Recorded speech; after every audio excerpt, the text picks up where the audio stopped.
दोस्तों नमस्कार, मैं रोहन बेंडे और आप देख रहे हैं सीधी बात सीधे सवालों के साथ।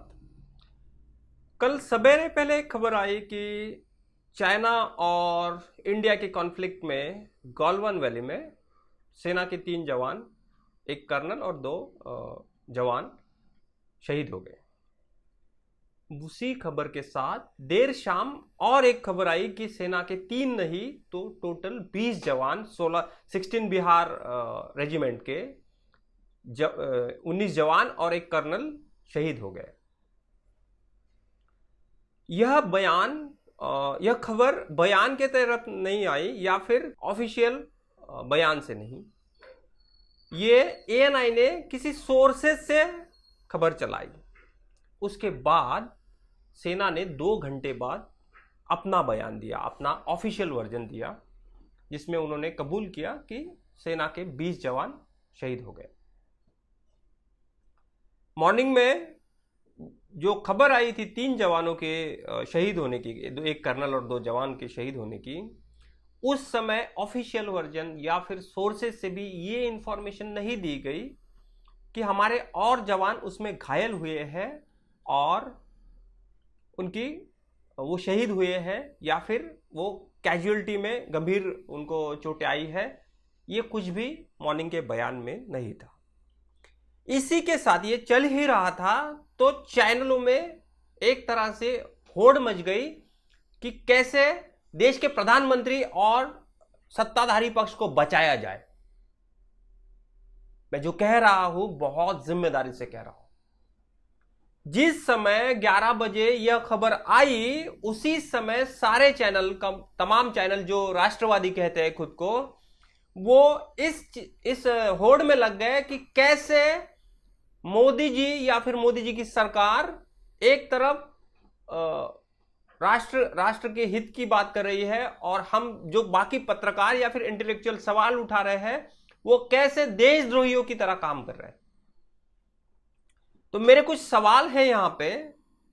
सबसे पहले तो कोई भी पत्रकार या इंटेलेक्चुअल जब सवाल पूछ रहा है चाइना इंडिया कॉन्फ्लिक्ट पे, गलवान वैली पे, तो वो सवाल राजनीतिक लोगों से पूछ रहा है।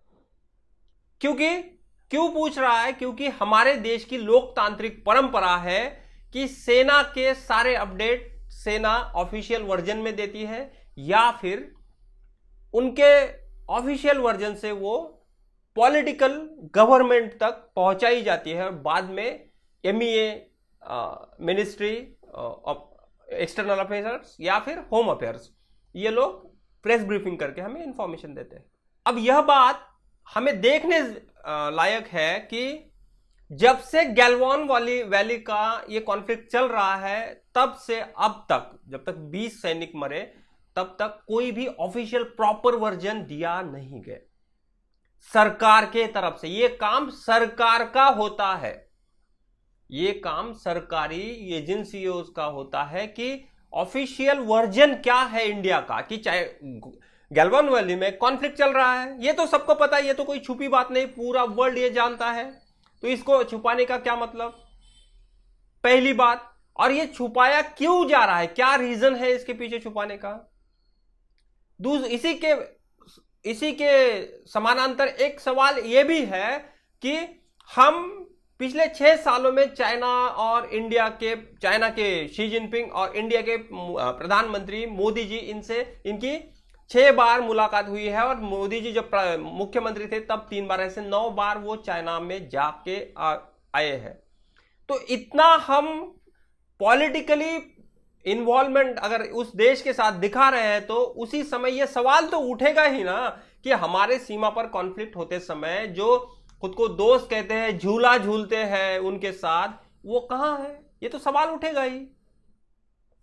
इंडिया टुडे के जर्नलिस्ट राहुल कंवल ने कल एक ट्वीट किया हम वॉल पे और वो कह रहे हैं कि इस समय जो मोदी जी को नीचा दिखाने की कोशिश कर रहे हैं वो सेना का अपमान कर रहे हैं।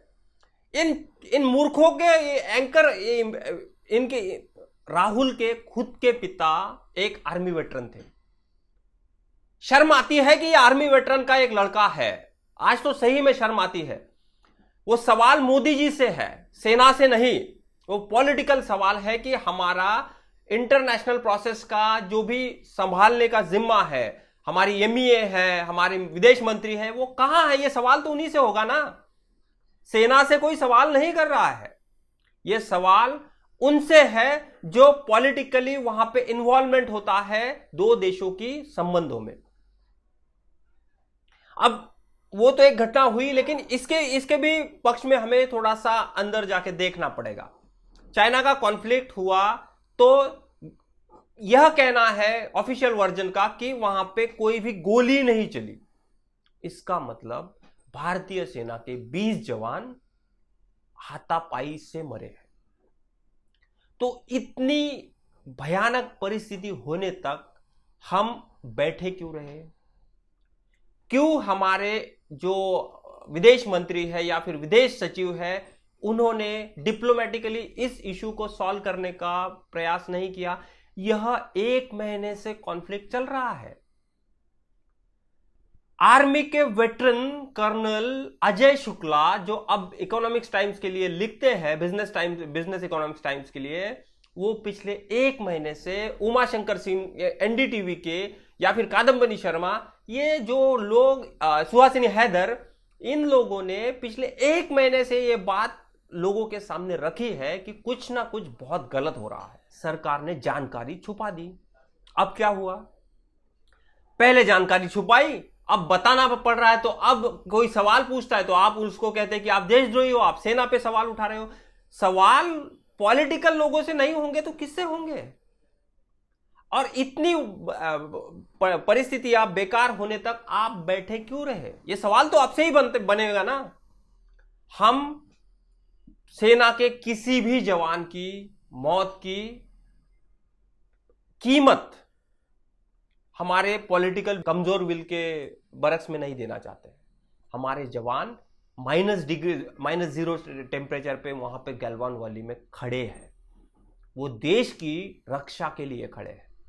तो हमारा पॉलिटिकल जिम्मेदारी यह है कि हमें जो डिप्लोमेटिक लेवल है उसको देखना पड़ेगा और उसके ऊपर तह तक, नीचे तह तक नहीं, ऊपर तह तक हमसे जितने प्रयास होते वो करना है।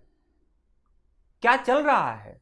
नेपाल अंदर आ गया। नेपाल ने एक नक्शा दिया, हमारी जमीन ले ली। चाइना गलवान वैली में आ चुका है। पाकिस्तान इधर शेलिंग कर रहा है और हम देशभक्त बने घर में बैठे हैं। यही चलेगा? यही हमारी देशभक्ति है? यही हमारे पॉलिटिकल पार्टी की देशभक्ति है? ये बीजेपी वाले मूर्खतापूर्ण प्रयास ऐसे क्यों कर रहे हैं?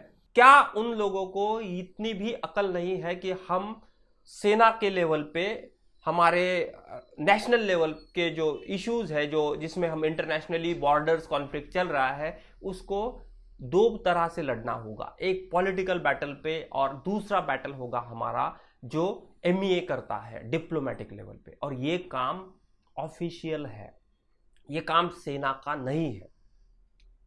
तो जो लोग सवाल उठा रहे हैं जर्नलिस्ट पे, जो लोग सवाल उठा रहे हैं इंटेलेक्चुअल पे, जो आवाज बन रहे हैं इस इशू की, वो देशभक्त है, देशद्रोही नहीं है। देशद्रोही आप लोग हैं। जो लोग सेना के मरने का पॉलिटिसिएशन कर रहे हैं, जो लोग इसका फायदा बना रहे हैं, एक इशू बना रहे हैं कि मोदी जी कैसे ऊपर है सेना के भी, ये मूर्खता है। अभी जाग जाइए, समय रहते जाग जाइए, वरना हम खुद ही आईने में देखने के लायक नहीं रहेंगे। आज के लिए इतना ही, कल और मिलते हैं। तब तक के लिए नमस्कार। Subscribe now and press the bell icon. Never miss an update.